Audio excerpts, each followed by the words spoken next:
ने ग्रोक से एक सवाल पूछा जो काफ़ी लोगों को चुभ सकता है। पूछा कि ग्रोक बता, तेज प्रताप यादव और तेजस्वी यादव के शिक्षा के बारे में हमें कुछ बताएं। तो ग्रोक ने लिखा, तेज प्रताप यादव और तेजस्वी यादव दोनों लालू प्रसाद यादव के और राबड़ी देवी के बेटे हैं। दोनों जो बिहार के पूर्व मुख्यमंत्री, मतलब राबड़ी देवी बिहार के पूर्व मुख्यमंत्री रह चुकी हैं और लालू प्रसाद यादव भी। इनकी शिक्षा के बारे में जानकारी मुख्य रूप से उनकी चुनाव हलफनामों और सार्वजनिक स्रोतों से मिलती है। मतलब ये जो शिक्षा के बारे में है, जब चुनाव लड़ते हैं तो वहाँ देते हैं भाई मैंने यहाँ तक पढ़ाई की या फिर मेरे पास इतनी संपत्ति है। तो पहले पूछा तेज प्रताप यादव की शिक्षा के बारे में बात की। शिक्षा, तेज प्रताप ने Bihar school examination board BSEB Patna से इंटरमीडिएट 12वीं कक्षा तक पढ़ाई पूरी की। मतलब 12 तक पढ़ा है तेज प्रताप यादव। यह जानकारी उनकी 2020 बिहार विधानसभा चुनाव के हलफनामों से मिलती है। उन्होंने बिहार नेशनल कॉलेज पटना में BA पॉलिटिकल साइंस में दाखिल लिया था, लेकिन 2012 में प्रथम वर्ष की परीक्षा पास ही नहीं कर सके, जिसके बाद से वो पढ़ाई ही छोड़ दिया। इसके अलावा बता रहा है कि तेज प्रताप ने पटना और बिहार फ्लाइंग इंस्टीट्यूट से कमर्शियल पायलट लाइसेंस CPL के लिए ट्रेनिंग शुरू की थी। पायलट भी बनना था भाई को, लेकिन क्या हुआ था कि उनका जो सपना पायलट बनने का था वो ऐसे टूट गया, क्योंकि इसके लिए जो जरूरी 200 घंटे उड़ान का अनुभव पूरा नहीं कर सके। मतलब 200 घंटे का उड़ान का अनुभव ही पूरा नहीं कर पाए तेज प्रताप जी, मतलब तेज प्रताप यादव जी, जो बिहार में काफ़ी चर्चित रहते हैं और हो सकता है कि मुख्यमंत्री भी बन जाए। भाई बिहार में कुछ भी हो सकता है। और यह कोर्स में बीच में ही छोड़ दिया। सोच रहे, समझ गए ना। तो ऐसे कह सकते हैं कि सिर्फ 12वीं तक पढ़ा है। चलो भाई 12वीं तक तो पढ़ा है ना तेज प्रताप यादव। अब तेजस्वी यादव जो बिहार के ओजस्वी तेजस्वी नेता हैं, जो मतलब बड़ी बड़ी बातें करते हैं और ये बहुत ही मतलब क्या बोलते हैं कि महान नेता हैं। अब इनकी शिक्षा पर बात करेंगे हम, क्योंकि तेज प्रताप यादव से ज़्यादा पढ़े हैं या कम पढ़े हैं, ध्यान से देखो। तेजस्वी 9वीं कक्षा तक पढ़ाई की, तो भैया जब ये 9वीं कक्षा तक पढ़ाई किए हैं तो इनसे बेहतर तेज प्रताप यादव हो गया ना। 12वीं तक कम से कम पढ़ाई किया है। उसके बाद स्कूल छोड़ दिया। अब 9वीं तक पढ़ने के बाद मन ही नहीं लगा, स्कूल छोड़ छाड़ दिया इन्होंने। और Delhi public school DPS Basant Vihar में प्राइमरी कक्षाओं में 5वीं तक पढ़ाई की, फिर DPS में 6वीं से 9वीं तक पढ़ाई की, लेकिन 10वीं पूरी नहीं कर पाए। और इनके कुछ मतलब इनकी महानतम कार्य जो बहुत पहले कर चुके हैं। तेजस्वी ने पढ़ाई छोड़कर क्रिकेट पर ध्यान दिया। अब यहाँ देखना, यहाँ बहुत मज़ेदार सीन आने वाला है, ध्यान से सुनना। तेजस्वी ने पढ़ाई छोड़कर क्रिकेट पर ध्यान दिया।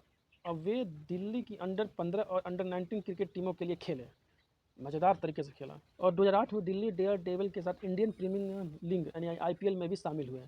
मतलब IPL में जा चुका है ये, शामिल हुआ। हालांकि ज़्यादातर रिजर्व बेंच पर रहे और मतलब खेले ही नहीं, मतलब बैठे ही रहे जाने के बाद।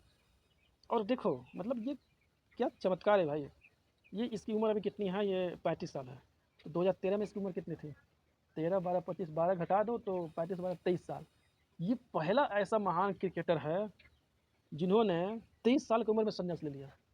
अब जैसे कि बहुत सारे क्रिकेटर हैं जो 23 साल की उम्र में IPL में जाते हैं या 25 साल की उम्र में इंडियन क्रिकेट में जाकर खेलते हैं, लेकिन ये रिकॉर्ड बना दिया भैया। 23 साल की उम्र में क्रिकेट से ही संन्यास ले लिया, मतलब इतना भगेड़ू निकला 23 साल की उम्र में। अब ये बनेंगे बिहार के मुख्यमंत्री, सुनिए। संन्यास लेने के बाद राजनीतिक में सक्रिय हो गए और राजनेता में भी वैसा ही भागम भंग का चल रहा है। अब तो मतलब क्रिकेट में भी वापस नहीं जा सकते, क्योंकि 35 साल हो चुका है, रिटायरमेंट का समय हो चुका है।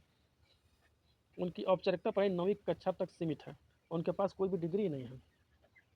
अब तेज प्रताप की शिक्षा तेजस्वी से थोड़ी अधिक है, क्योंकि उन्होंने 12वीं पास की, जबकि तेजस्वी 9वीं में ही रुक गए। तो भैया अब ये आप लोग बताओ, जो बंदा 9वीं तक पास है वो बिहार का मुख्यमंत्री बन सकता है? अब बन सकता है तो किस हिसाब से बन सकता है? कम से कम 12वीं तक तो तेज प्रताप यादव पढ़े हैं। और इन्होंने एक और रिकॉर्ड बनाया कि ये सबसे कम उम्र में क्रिकेट से संन्यास लेने वाले खिलाड़ी बन गए। मतलब जहाँ पर खिलाड़ियों की क्रिकेट मतलब शुरू करते हैं खेलना उस उम्र में, इंडिया में जाके चाहे IPL में जाके, उस उम्र में इन्होंने क्रिकेट ही छोड़ दिया। तो क्या पता कहीं मुख्यमंत्री बन जाए, मुख्यमंत्री बनने के बाद कुछ इनके ऊपर जिम्मेदारी आए तो मुख्यमंत्री का पद ही छोड़ दे। ये अब अपनी अपनी राय हो सकती है भाई। आप नीचे कमेंट करके बताएं कि आप इस पर क्या कहना चाहेंगे। ये मैंने इसका शिक्षा, और भी मैंने बहुत सारे पूछा इन दोनों में बिहार का मुख्यमंत्री बनने के लायक कौन है, तो इसका भी इन्होंने शिक्षा अनुभव राजनीतिक प्रभाव इसमें तेजस्वी यादव को बढ़ा चढ़ा के बताया है कि ये मुख्यमंत्री रह सकता है। और ये कह रहा है कि इनका छवि बहुत बढ़िया तेजस्वी यादव का तेज प्रताप यादव की तुलना में। मतलब ग्रुप कह रहा है कि तेज प्रताप यादव मुख्यमंत्री नहीं बन सकते हैं। मतलब तेज प्रताप यादव से ज़्यादा अच्छे तेजस्वी यादव हैं, जो कि 9वीं तक पढ़े लिखे हैं। और तेज प्रताप यादव 12वीं तक पढ़े लिखे हैं, तो नासमझ है, ये ग्रुप के अनुसार है। उसके बाद से घोटाला फोटाला का भी आरोप इन पर लगाया, और शिक्षा उच्छा के बारे में भी इन पर बात कर रहा है कि उप मुख्यमंत्री बन चुके हैं। उसके बाद में तेजस्वी यादव बिल्कुल भी पढ़े लिखे नहीं हैं, तो क्या बिहार के मुख्यमंत्री बन सकते हैं? तो इस पर तो बहुत मज़ेदार इसने बात किया, लेकिन ये सब मैं नहीं दिखा सकता, क्योंकि ये गड़बड़ हो जाएगा।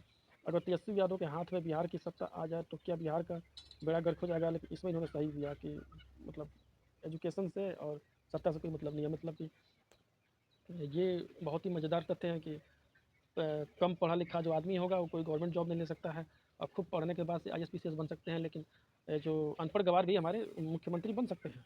इसमें लालू प्रसाद यादव का भी मतलब नाम लिया है कि लालू प्रसाद यादव पढ़े लिखे कम थे, फिर भी मतलब वो मुख्यमंत्री बन गए। राबड़ी देवी 9वीं 10वीं तक पढ़ी हैं, वो भी मुख्यमंत्री बन गई।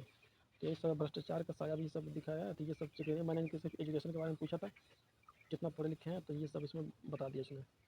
तो भैया इस पे आप लोग क्या कहना चाहेंगे? नीचे कमेंट करके बताएं कि मतलब कि तेजस्वी यादव क्या मतलब बिहार के मुख्यमंत्री बन सकते हैं या फिर मतलब ऐसा बस नहीं बन सकते हैं? नीचे कमेंट करके बताएं हमें।